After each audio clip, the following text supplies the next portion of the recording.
Hello, and welcome to the LincolnList.com. This is Happy Hour episode number 18. And for you longtime viewers, you're probably saying to yourself right now, damn, dude, did you clean yourself up and get a haircut? You are right. After a decade long of carrying a big fuzzy poodle on top of my head, I finally made the decision to get about 50 pounds of my hair cut off. This is the first time I can actually see and feel the sides of my scalp. I feel so light and invigorated. I don't know what made me do it. I think I was going back, looking through some of these videos as I was editing, going, might want to clean yourself up a little bit. And I know it's not perfect. I still got a lot of work to do, but baby steps. We're on our way. For the new people that are watching, I'm going to post a picture right here to show you what the before and after looks like.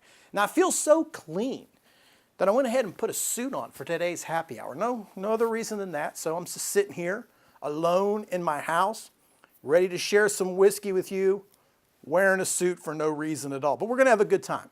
So I got something interesting I want to talk to everybody about. We're going to test the whiskey first today, but I want you to stick around because we're going to talk about our part-time swing trading program. This is something that I've been doing for a while. We had over 54% in gains last year, already off to a good start, over 11% this year. One out of the last 30, I mean, we've won 37 out of the last 38 trades. And I'm going to show you some of the trades. We're going to go through the portfolio here in just a little bit, so stick around for that. But first, let's talk about our whiskey friend for the day, which is one of my favorites I've had before, one of my favorite bourbons, I should say, which is Makers Mark. Now, Makers Mark is like my go-to at the bar drink, because I don't know, I think San Diego County here where I live is like Scotch racist. I don't know if it's this way where you live. I'm all for spending money, but there's certain things that just drive me nuts. And for example, a bottle of Makers Mark like this in a 750 milliliter will run you about 25 bucks, which is the same price as something like a Johnny Walker Scotch, Cold Cock whiskey that we had tasted here before, Dewars, those kinds of brands. But for some reason, if you were to order that in a bar here, it would run you $18 to $20 for those cheaper scotches. And I don't know why the discrepancy is. Maybe it's a tax thing, a distributor thing. I have no idea. I don't know if it's that way in your area. But every time I go there, it's like, I'm not paying 20 bucks for Johnny Walkers.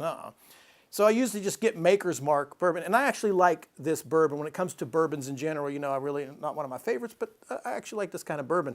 I also like the way they do the packaging. I like it looks like this nice little candle. It might actually be a candle. They just kind of melt it over the top, so it's kind of cute. So we're going to talk a little bit about Makers Mark here. As I said, I've had it before. It's like sticky right there. And we've just recently taste tested bourbons. If I can remember, I'll put the link for those that want to know the difference between bourbons and Scotch. But the last bourbon that we tested was Bullet Bourbon, and this is Makers Mark. Now they have three types of bourbons that they make. They have the standard Makers Mark bourbon. They make a cask strength bourbon, which is a little bit stronger alcohol content. This is actually 90 proof, so it's got some pretty good kick to it. And then they make a premier brand, quote unquote, that's called 46. I'll post the pictures up there for you if they see it. Now, according to their website, how these places love to talk up their whiskey, it says every barrel of Makers Mark is aged to taste, not time.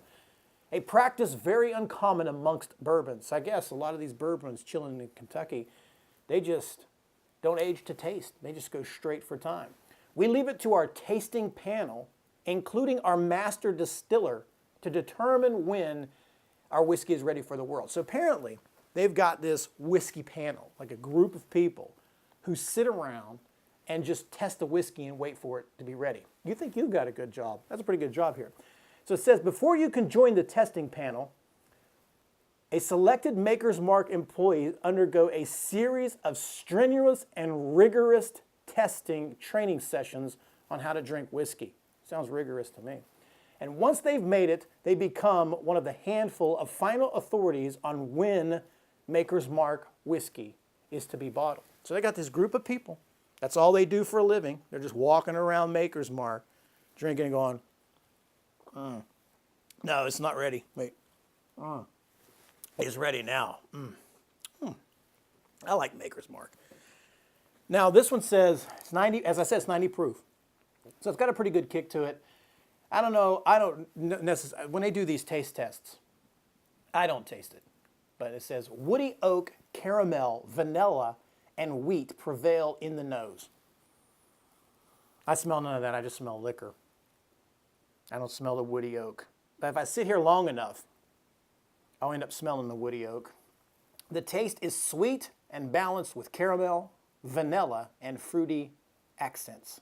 Smooth and subtle finish. Okay, so anyway. Now, what I do like about this one is it has like a little bit more sweeter taste than something like the Bullet Bourbon. It has a really unique taste. When I've tasted, mid-range bourbons, like I said, you have your Bullet Bourbons. I wouldn't call Jim Beam or Jack in that level. But for your mid-price $25 to $30 bourbons, to me, Maker's Mark is the best, I think. I think it's a really good taste. You can see the clarity of it. Nice color, nice rich taste, nice and smooth, as they say, and a good, nice little alcohol kick. A little bit less than Knobs Creek, but still pretty good. Pretty good kick. So, you like a good tasting bourbon, an affordable bourbon, something that might fit in that range with a Templeton, a Jack Dickel, a Dickel? No, it's not Jack Dickel, it's just Dickel. Maker's Mark. Pick yourself up some Maker's Mark. Now let's move on. I told you I wanted to talk a little bit before about the part-time swing trading program. It's also called Lincoln Million. Now, I don't talk much about this program because, of course, the majority of my money and most that I do comes from day trading. That's what I am by nature. That's what I do with 90% of my time. But many, many years ago, I'd say five years ago, not many, but 5 years ago, I started a part-time swing trader program, which was in addition to the service that I currently run, which was to share some of my swing trading ideas that I take for my 401k or my other overnight holding portfolios. And the beautiful thing about this program is when you're day trading, there's a difference between day trading and swing trading. One of the things that people, I think, struggle with when it comes to day trading is that the amount of time commitment something like that takes. So an example for a day trader, you're doing an immense amount of pre-market work. You're looking at stocks and you're trading. Like, for example, a day trader will take 5, 6, some even up to 10 positions per day. So you're doing these multiple trades for smaller gains, maybe 50 cents, 60 cents. Some call that scalping, but you're doing that over and over again. So a normal day trader, I'm not saying every day trader, but a typical day trader will take several positions and they'll make a few $100 on each. And at the end of the day, they're looking to make $2,000 to $3,000. Now, other day traders will do less than that. They'll do 2 to 3 and be a little bit more particular or have a kind of strategy that doesn't take a lot of positions, and that's okay. And some even take more than that, 15, 20, or some of the higher HFTs and stuff like that. So day trading requires a lot of commitment because you're always, a time commitment I should say, because you're always staring at the screen. You're always looking at charts. You're scanning. You're constantly looking for opportunities because they may only come, they may only give you a split second for you to react. And the beautiful thing about the part-time trader program is it's an easy program to follow along because you don't have any of that. You don't have, of course, you have a time commitment of studying and researching at night, but you know the kind of trades that you're going to take. You wait for them to set up, and you take a far less amount. So, for example, I take about 5 to 6 trades per day as a day trader when I'm on my day trade account. But on the swing trading account, I'll take less than that every week. So I'll take 2 to 3 trades per week. So these are trades that are thought out about for a much longer time. And percent-wise, the programs actually have been outperforming my day trading results. So like I said, 54% last year and then 11% already this year. Now, of course, my day trading account was up higher percent-wise, but the amount of work per trade, the per gain per trade is much higher in the part-time swing trading program. So if we take a look here, I'm going to run you through a quick spreadsheet here of what I got. If you take a look, I'm going to show you just from this year alone. Like you can see already this year is like 8 for 8 on trades. So that's not very many. So if you're somebody who's working right now and you can't devote 100% of your time to the market, or maybe the hours of the market conflict with something else that you have, most of these positions, like I said, 2 to 3 a week, you don't have to do a lot of work to follow along with them, and you don't need very many. Now, of course, they're all green, which is a good start to the year, so you may say, look, I don't, how do I know that's just not one good couple of months that you've had? You go back here, this is the entire, I'm going all the way back through last year, so you're looking at well over a year now, and gains. And you can see most of these trades turn out really, really well. Now, just like every trader, I have my fair share of losers. I get hit every once in a while. You can see there's a couple of reds in there. But I'm going to stop right here because if you look, ever since September, there's only been one losing trade, which was a spec trade. I bought into the rumor like a bunch of fools about Twitter getting bought out. But there was a lot of smoke around that area. And I thought, hey, where there's smoke, there's fire. Let's go for it. And it was a manageable loss. But that's the only losing trade since September out of the last 37 to 38 trades. So you look all the way down, you know, all of them are green. Now, I can't guarantee that the results will always stay that way. You know, your past performance isn't any review of what your future performance will be. But you can see this is a really great program. And that's what I wanted to talk about because, as I was saying earlier, there's so many people that don't have time to commit to day trading because they work. They have a job. That's why it's called part-time trader, because if you have balances like 401ks or something like that, if you have larger balances that are not day tradable, if you're looking for investment type of a program, or you're somebody that's working and try to get into the market, but you don't have the time because, like I said before, in day trading, your hot hours are from the open, which is 6:30 for me on the West Coast, but that's 9:30 to about 11:30. That's when about 90% of all your money is made as a day trader. Sure, there's stuff that goes on after that, but for the most part, that's when most of your money is made. Now, if you have a job that requires 100% of your attention to that area, you're really screwed as a day. It's going to be hard for you to get into day trading because you're missing the hot time, you know, doing your job, which is understandable. We've all had to go through that.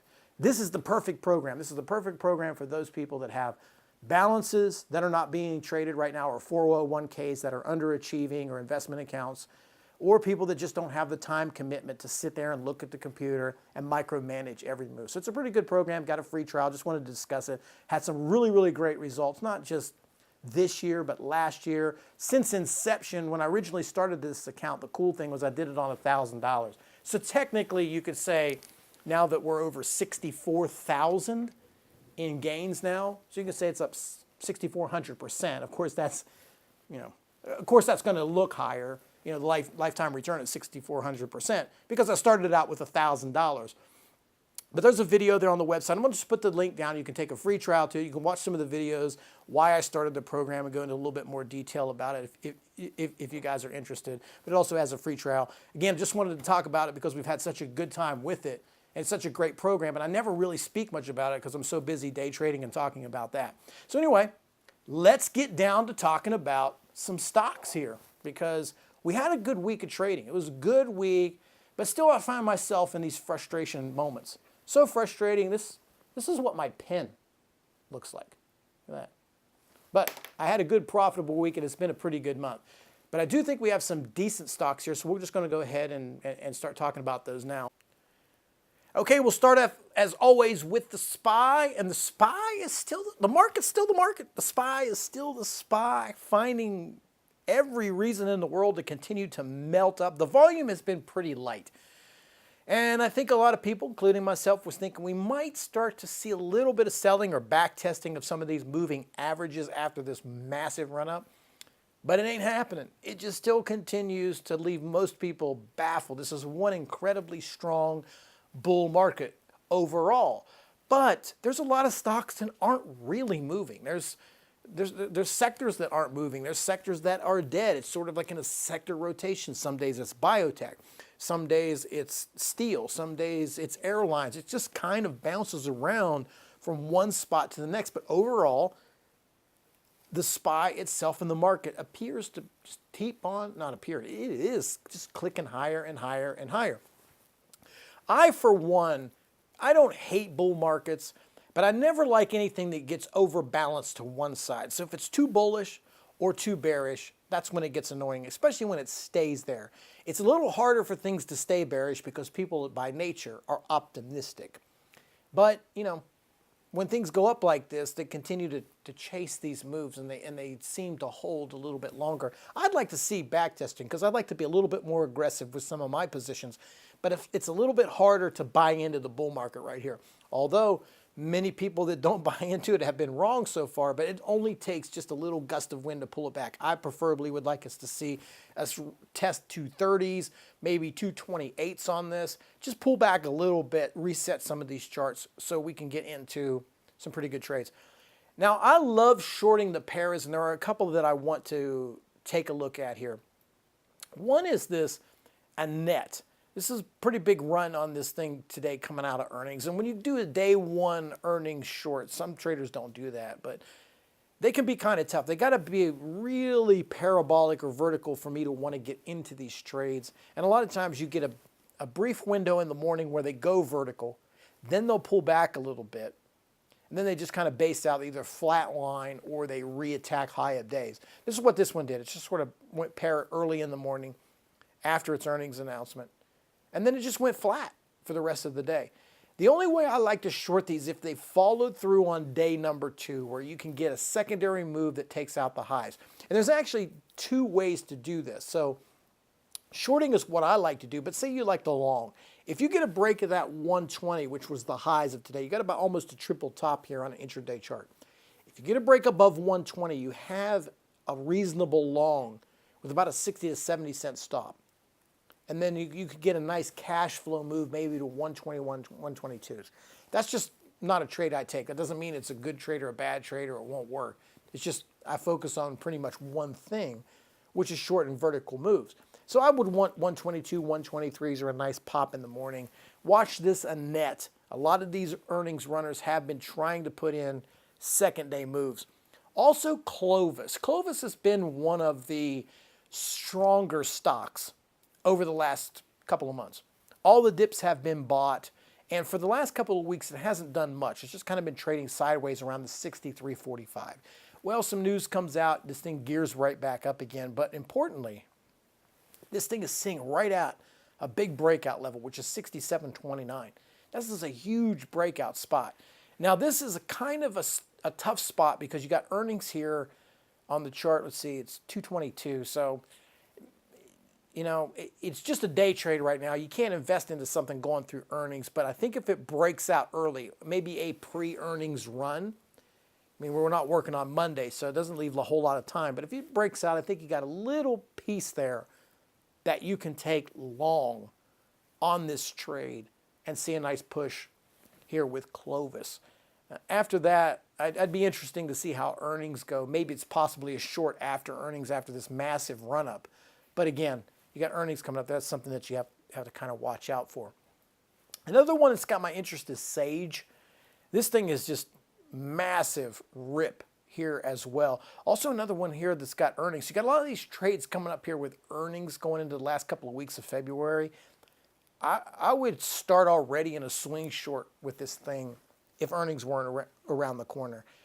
Just like we're talking about with Clovis, this has been a very strong stock, especially but unlike Clovis that has been building strong patterns, this thing is just straight out vert. You're in a euphoria stage where everybody's just tripping over everyone to buy this thing. If it gets vertical, I mean really gets vertical like this over here, I'd be interested in taking a short, but only for scalps because as I said, you got earnings here again on the 22nd, I think on this one, 22nd or 23rd, 23rd on this one. So you got earnings coming up on the 23rd. I don't want to be in it through earnings, but Sage has some pretty good moves. Another one is this GBT. I think, you know, if you got some wiggle room, this is a short. I mean, this thing is up like 70, 80% this month. I mean, this thing's gone on a tear. Congrats to you if you're already long, but 16 to 26 is a massive percent move. And it really looks like a blow-off top. And what that is, for those that don't understand, is, you know, once a stock breaks out, it looks like a breakout. It's a legit breakout, taking out certain levels, long-term levels. And then the stock breaks out, and then it just really starts to explode. And there's a difference between a trend and just euphoria. And I've talked about this several times in my DVD. This is how I make my living as a trader, is shorting those moves, is understanding the difference between trends and euphoria.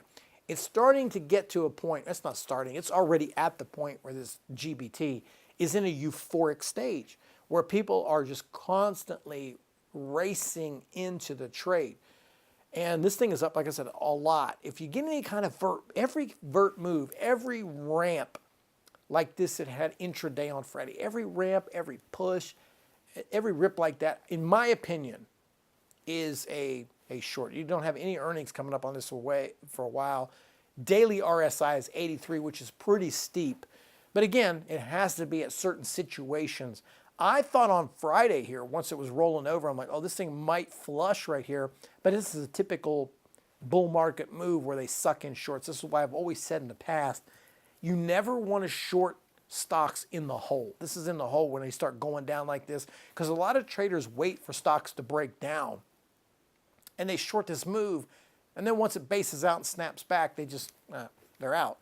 This is where you want to short. You want to short into these ramp ups, not these, in the hole or when these things roll over. But GBT, just based on percentage, it's worth taking a few shots, especially after the thing rips a little bit.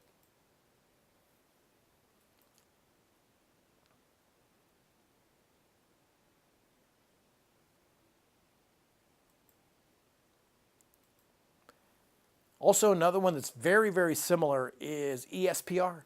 This thing here, again, is from 11 to 25. So this is well up over 100%. Earnings coming up here on this one, too. So you never want to hold these things through earnings, but these things are up so much over the last month. It's nuts. And if you're long these still, well, congrats to you. It's some massive, massive moves in this MD, this ESPR, GBT. I'm same thing as GBT. I'm looking for this one to get vertical and just take my shots here. I was starting to mention MDSO. MDSO. No, MDCO, not MDSO. I always get these two confused. MDCO. I like this MDCO. Same thing as GBT. Same thing as ESPR. Just another stock. Massive, massive move. Earnings are a little further away when it's on the 28th, but these are just stocks that are up so much that I think if you can get some ramp ups and some pivots, just like this, just where you get a little ramp like this thing here, you can get short. You can put some cash in your pocket. At some point, you will get the big green to red move, and that's what you're looking for. Is, a lot of times when you short these things, like every trader, you have to take a couple of shots at it. It doesn't necessarily work out the first time you take it. And then maybe you get a few pennies. Maybe you take a small loss. But you keep coming back to it. And eventually a stock like this will put in a triple-digit down day. It'll give you a good $1, $2, maybe even $4 on a good sellout. Now, it doesn't always happen, but that's the theory. You're looking to continue to try to take the bigger gains. And that's going to do it for Happy Hour episode number 18. I am burning up from wearing this suit. But hey, I'm feeling sharp. I'm feeling clean. Maybe I'll be able to get rid of the beard. I don't know. Tell me what you think. But definitely the hairstyle is, I don't know. Am I happy about it? I don't know. Let me know your thoughts. Am I looking better? Am I looking sharper? I don't know. Anyway, in review, we had a little bit of Maker's Mark. I'm going to finish off the last bit. It is a really good tasting bourbon. I don't even think I know exactly what it is that tastes, but for a mid-price bourbon, I like Maker's Mark. It has a place in the heart.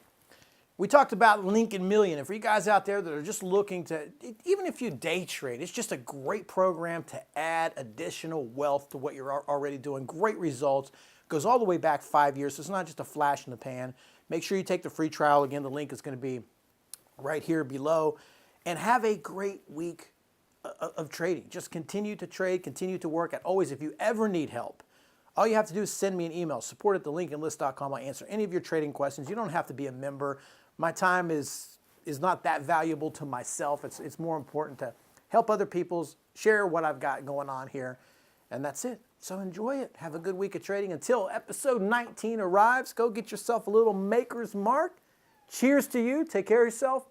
Talk to you then.